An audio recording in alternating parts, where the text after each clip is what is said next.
Yo, this is Unsung, and every stream I get asked why I think that Galeforce is the better item, so I want to show the perfect game to illustrate why Galeforce is the better item. We have a pretty rough early game, Tarek flashes on me, we trade flash, it's pretty unfortunate, it is what it is, and then Kindred ends up dying to the invade even though we spotted it out, right? We have a ward here, Kindred decides that she wants to stay anyways, and we end up dying to this invade.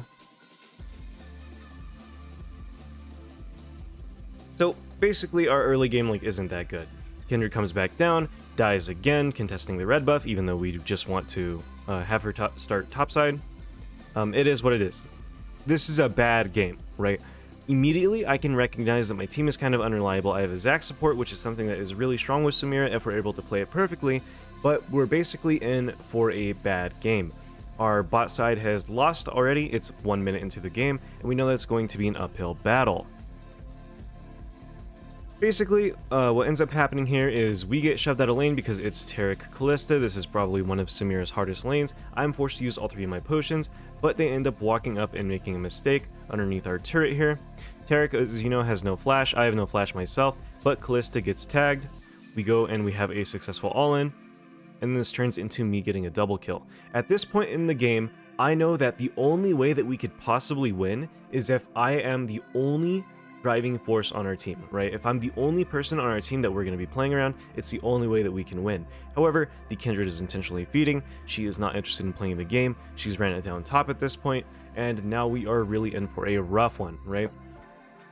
Let's go ahead and skip forward a little bit. Once again, we are in a terrible lane. Even though Kalista is really behind, it's still Kalista, and it's basically impossible for me to play against like any other normal champion. So we have to play in a very different way than usual, right? Instead of actually being able to walk up and trade with her, I have to make sure that she gets kited out, and we have to wait for Zac to play appropriately, right? Zac doesn't end up doing this, it's pretty unfortunate, so we kind of have to make do with what we have. We end up using the Zac E on the Tarek instead of going for the Kalista with no flash, and I end up dying here, right? At this point, I have 3 of our 4 kills, and there's basically nothing that we can do here aside from, pray. When you lose lane on Samira, it's important that you really stick underneath your turret and you only play underneath the turret, as we're doing here. Eventually people will walk up and try to harass you, and then they will make a mistake, as you can see here. We go on her for a quick little combo. I get lucky with the double crit, would have killed her anyways, and that same auto attack, but it is nice to get the double crit. And you can see at this point I'm 5-1. My team has 6 total kills. I have 5 of those kills and then 1 assist. I have participated in 100% of our kills in this game. I am the sole carry of this game. Let's go ahead and skip forward. Entire team is still struggling, and we're in for a little bit of a rough one. This is the first fight where Galeforce matters. Rengar ends up going for a dive on our Echo. Rengar lives with 1 HP. Our Kindred, who is 2-5 at this point, tries to go and solo the Rengar in the middle of their jungle. Rengar has his funny W key. He uses it twice. Rengar is out. Rengar has an 800 gold shutdown on him right now. Galeforce EQ. Then we just get out. And then we end up dying for this. This 800 gold shutdown is the difference between winning and losing this game. This is unobtainable with Shield Bow. Going for the shutdown and picking up the people that are important with Galeforce is what makes this item so strong. Even though my entire team is obscenely behind, and I have 7 out of 10 of our KP, I have 70% kill participation, we are still able to go for picks by yourself and be independent. This is what I always talk about on the stream. It's really important that we're always independent on Samira, or at least as independent as we can be, right? Of course, we're still going to be dependent. We still won a 2v2 that we shouldn't really have won. But what matters the most is that we're capable of making these plays by ourselves without having to worry about getting, about having a perfect engage or getting kited out. So, one use of Galeforce has basically netted me 800 gold since I picked this up. Kalista, as you can see, is behind me now in items. She has a winning lane. She's up CS on me. Even though we played the 2v2 correctly for the most part, Kalista still ended up picking up kills on our Kindred, who is once again running it down. So at this point, I'm actually ahead of her because of that shutdown, right? You can see that Callista went and bought now. She has 800 gold in these greaves, and she has her shield bow. I have a full serrated dirk, which is 1100 gold, same price as these, and then on top of that I have tier 1 boots. I have like 300 more gold than her because of that shutdown. This shutdown is what's going to be the key for winning the rest of this game. If we go ahead and skip through, if fight breaks out bot lane, we're getting dove. And even though I don't have shield bow, if we play the fight appropriately like we do here, we could still end up picking up 2 kills, right? I don't have shield bow, my Galeforce is down. This is pretty much worst case scenario, but we still end up picking up a double kill. At this point, I'm 9-4. 9-4 is not a great scoreline to have on an AD carry, especially when your entire team is behind. This means that you're ahead, but you've been dying, right? So you're going to be losing resources. You can see Callista's 7-4. She's really strong. She has way more CS than I. And on top of that, her team is winning, right?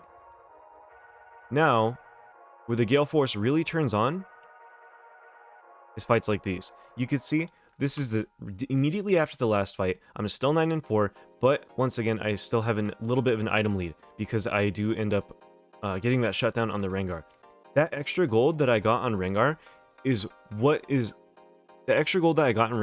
going to allow me to actually take over this next fight. And be a useful champion, right? If I don't have Collector and I don't execute somebody, maybe I don't hit a reset. If I don't hit that reset, then we have a lot more difficult of a time. Right here, we kill the Yi.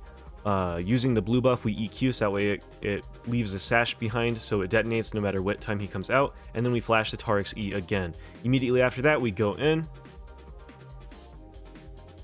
And Gale basically allows me to not have to use my flash earlier. It allows me to get closer to the Yi when I need to, and allows me to position myself in a good way. Now I'm 12-4. 9-4 isn't the greatest scoreline, but 12-4 is pretty good. So next fight, I have no Gale. If I had shield bow would still be down as well. But because Galeforce gives movement speed for completed items, I'm at this fight a little bit sooner, right? That doesn't seem like much. However, I wouldn't be able to get my passive off here, which then sets off a chain reaction, which then results in me killing the entire team. This is the move speed on Galeforce being useful. Even though the Mythic doesn't give us direct combat stats, it does end up giving us movement speed, which is the strongest stat in the game when you know how to use it appropriately. It gives us a dash so we can reposition in our ultimate, and it also gives us a dash so we can reposition with our E. This means that we get to hold onto our E to use it to stack style later on, or actually make use of the attack speed buff later on into the game. There's one more fight that is really, really good because of Galeforce, and it's this one right here.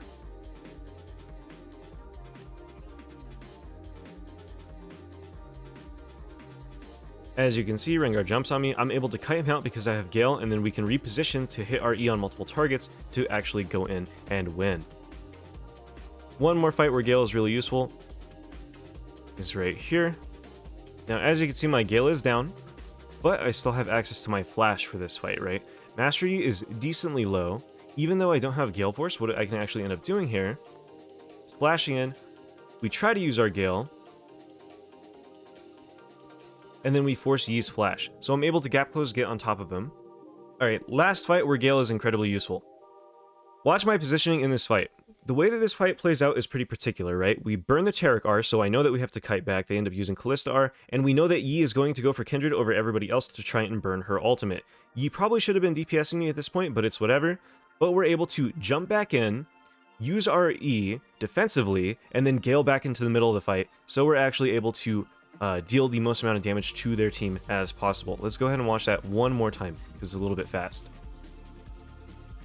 Yi ends up dashing through us. I can dash through him, get the reset, Galeforce back in, then I can turn on the ulti directly on top of the Kata and Zanya's, and then we can use our E again freely. I don't need to use my E because we're already in a perfect position. Instead, what I do is I exhaust the Callista, then we can use our E going for Cat, and then our E is once again back up with our passive for the Callista. Galeforce is an incredibly strong item if you know how to position appropriately on most AD carries. Galeforce is an incredibly strong item if you know how to position appropriately on AD carries, but on Samira it's even more so. Samira is a champion that relies very heavily on generating style stacks and having really good mobility over the course of a fight. If you're able to use your E more effectively or be in a fantastic position for your ultimate to begin with, thanks to the bonus movement speed or thanks to the gap closer on the dash, you're going to see a lot more success. You can be a lot more independent. This game, my team has 36 kills. I have 27 of those kills, and you can see just how strong I am. This is a 24-minute game. We were losing from basically minute 1, but we're able to single-handedly turn this entire game around, and I actually end up getting a Penta 1v5 just because I'm so strong, thanks to the Galeforce. If I have Shield Bow, I don't end up getting that shutdown on Rengar. If I don't get the shutdown on Rengar, then I'm not able to play the game. This is a literal 1v5 pentakill, unofficial. My entire team is basically dead weight at this point. I have 32 kills out of our 41, and my Kindred is like trolling the entire game. She's like actually running it down. If you want to win these sorts of games, you have to kind of take matters into your own hands. Even though people are, you know, like not having a great game, and walking to lanes and like feeding and stuff and contesting objectives like levels down when we don't really have like priority. If you want to like have a chance to win these sorts of games, then you have to end up building this item. This item is just so much better than Shield Bow if you know how to use it appropriately. It's a lot more difficult to use, but once you actually get the hang of it, it is incredibly rewarding. So if you're playing Samira, if you really like Samira, then I highly recommend that you try out the Galeforce build. It is going to be not as stat checky as the Shield Bow build. The Shield Bow build, you can kind of just drain tank whenever you want. It makes it really brain dead. So once again, this is going to be a lot less stat checky than the Shield Bow build. The Shield Bow build is a lot better if you don't have great positioning, or if you're going to have somebody on your team that you can actually rely on. If you're incapable of relying on people on your team, then I highly recommend that you go Galeforce. It makes you so much more independent. It makes you more of an assassin. You could pick people that are out of position. After the durability changes, if you hit everything, sometimes you still don't 100-0 people. Galeforce with Collector gives you that little bit of extra damage that you need, so you're actually able to 100-0 people that step out of position. If you're against a tank and you want to go Galeforce, I recommend that you get a Serrated Dirk, and then you sit on that, and then you buy a Last Whisper immediately after, and then finish LDR. But this is mostly for when you're against these squishy teams that have like 4 carries, 5 carries that you really need to reposition against, or you need to get deeper into these fights. With Galeforce, you can section off the fight, you can dash multiple times, get as deep as you want to get, and only bite off as much as you can shoot, right? Instead of with Shield Bow, where you're kind of relying on your teammate hitting a CC at a good time, when you're relying on people not being able to one-shot you through it, you get the idea. Anyways, this was Unsung. Thank you all for watching, and hope you all have a wonderful day. I'll see you guys in the next video.